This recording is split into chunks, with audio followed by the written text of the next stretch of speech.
I told you guys no matter what happened today, whether they win, whether they blow them out, doesn't matter.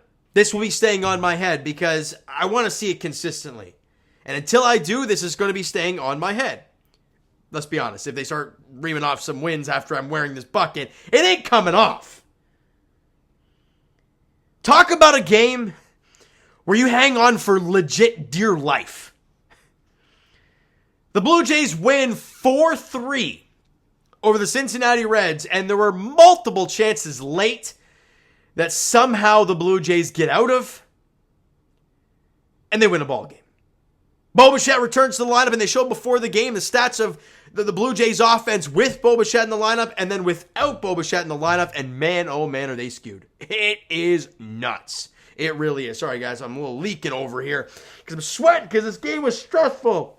Oh, right to the very end. Very, very, very stressful. Okay.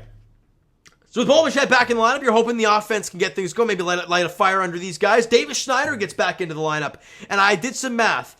Before his fifth inning home run, he was 1 for 15.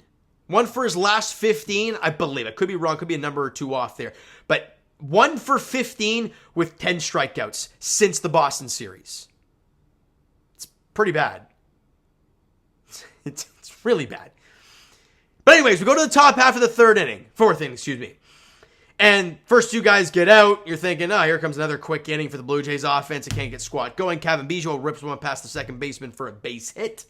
Then Espinal walks. All right, Kevin moves up, but there's 2 out. And Dalton Varsho rips one to center field for a base hit. In comes Espy and the Blue Jays.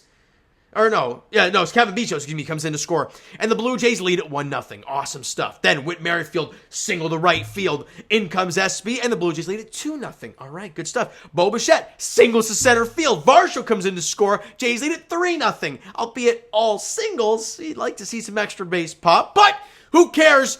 Beggars can't be choosers. You got a 3-0 lead. Awesome, right?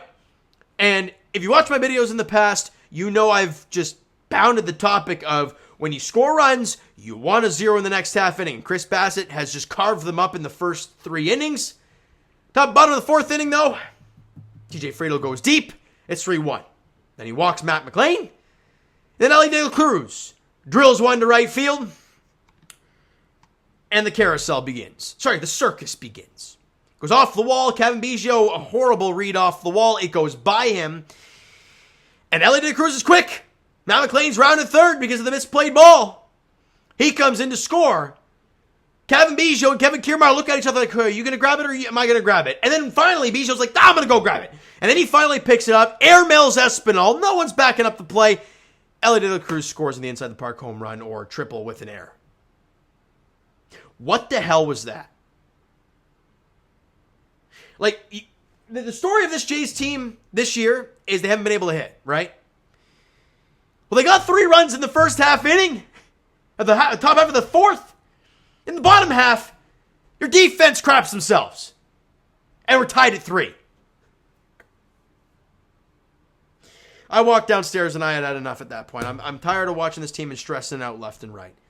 Top half of the 5th inning. We talked about Davis Schneider, his royal struggle since that Red Sox series. Gets a changeup over the middle of the plate. Drills it to left field, and it's gone. It's nice to see a long ball here and there from the Toronto Blue Jays, and Davis Schneider, Babe Schneider, gives them the lead 4-3. And this is where things get wild with the pitching staff. All right, let's break this puppy down. Chris Bass 6 innings, allows 3 hits, 3 runs. 2 were earned, obviously. 6 strikeouts and a walk, and obviously the home run.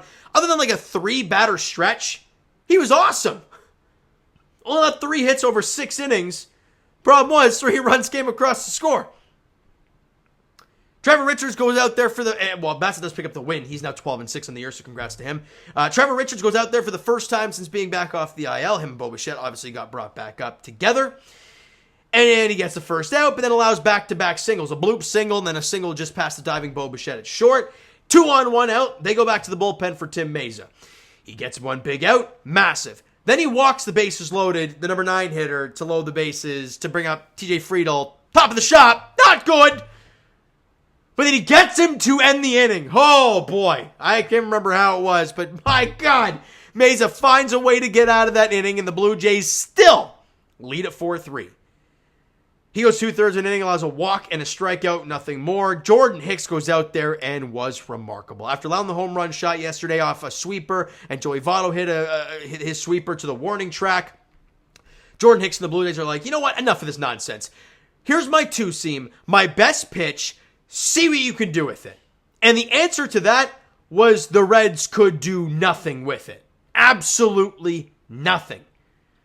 When you're pounding that thing 102 and you're hitting the strike zone with it, oh, remarkable stuff. That at-bat to Ellie De La Cruz sums up how dominant Jordan Hicks can be. Starts him off with a little hesitation, right? Leg goes up in the air, holds it for a bit, messes up the timing of De La Cruz, then fires 101. You're like, oh, that's a strike one. Oh. Then he quick pitches him and fires 103. Okay, that's not easy to hit. Then he fires another 101 with the two-seam movement down and away to the left. It's just unhittable. And Ellie De La Cruz waves at it for strike 3. Massive stuff. Ends up getting out of the inning. Goes a clean inning. Allows no base runner. Strikes out 2. Awesome stuff from Jordan Hicks. And Jordan Romano. Jays fans have a love-hate with Jordan Romano for two reasons. One, he stresses you out to no end. But he also stresses you out because you love him because he's from Toronto or Markham. But my God, he stresses you out like crazy. Starts this one with a 4-pitch walk to Joey Votto. Not the way you want to start the 9th inning. Then allows a single to Encarnacion-Strand and we got 2 on and nobody out. And in my mind, I'm like, they're not going to find a way to lose this too, are they? Like, you just can't be this heartbreaking every night, right? Well, then he gets the pop-up, and you're like, okay, all right, there's one away, right? Then a double steal happens, and they have second and third with 1 out.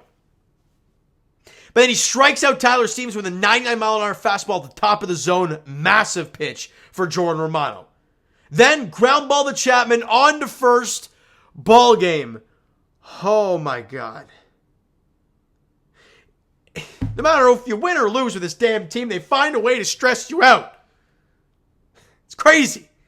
Offensively, what we get today? Well, the Blue Jays had 9 hits total, 11 strikeouts. They walked 4 times. Dalton Varsho, with another great day in the office, had the RBI single to center field. An RBI single with 2 out, may I add, after the Jays had not scored for almost a game and a half. So, awesome stuff from Varsho. He had a bunt single as well, a perfect bunt single. And then drew a walk in the 9th inning. Awesome stuff for Varsho. Got on base 3 the 4 times he came to the dish. Again, he's done well recently. He had the 2-run shot against the Philadelphia Phillies, which when you were down 1-0, gave you the lead 2-1. And then in the Cubs series, had when you were down 2-0, a 3-run shot to give you the lead. Dalton Varsho recently has come up with some really big hits for the Toronto Blue Jays, and no one's really talking about it. So I like what we're seeing from Varsho. Just want to continue to see it. That's the question. And with a hard-throwing Hunter Green on the mound tomorrow, God, he's not great with velo, so we'll see what happens tomorrow. But no matter what, that's what we talk about for the offense. And as I mentioned, Hunter Green takes the mound tomorrow. In the finale, Hyun Jin Ryu gets the ball for the Blue Jays. Let me rip through Hunter Green's stats real quick. 3.93 ERA, 135 whip, 100 strikeouts in 73 innings. Yeah, dude is great. And we obviously know Ryu ain't the most powerful pitcher, but we see with Chris Bassett, when you have good stuff and you're mixing it up and stuff like that, it can screw around with these young hitters as it did today. So we'll see how it plays out tomorrow. The Jays offense has got to be ready. You need to continue this momentum. You got to build somehow on this win today and get going. Also, forgot to mention much about Bo Bichette. Obviously had the RBI single and that double play that should have been a double play ended up being a fielder's choice, and thank God Tim Meza got out of that inning. But that's the end of that one. 1:40 first pitch is the finale tomorrow before the Blue Jays have the off day and then head to Baltimore. Oh, God. Let's get through tomorrow, figure out a way to get a win. All right. So you know what, guys? That is going to do it for this one. If you enjoyed the video and the win today, why? Because it was a win. Smack the like button. I do appreciate it. Hit the subscribe button. You guys not already. Comment down below your thoughts on the video, thoughts on the game, thoughts on the win, all that stuff, guys. Let me know down below all your thoughts and frustrations and all that stuff with the Blue Jays right now. Twitter, Discord, Instagram, TikTok, all that stuff is down below. So follow up there if you guys have not done so already, and I'll talk to you guys Jays Edition. Of course, tomorrow night, the finale, the 3-game set against the Reds in Cincy. Hunter Green, Hyun Jin Ryu is the pitching matchup. 1:40 first pitch there. Thank you guys so much for listening and watching. Hope you enjoyed the video and the game today. We'll talk to you guys then.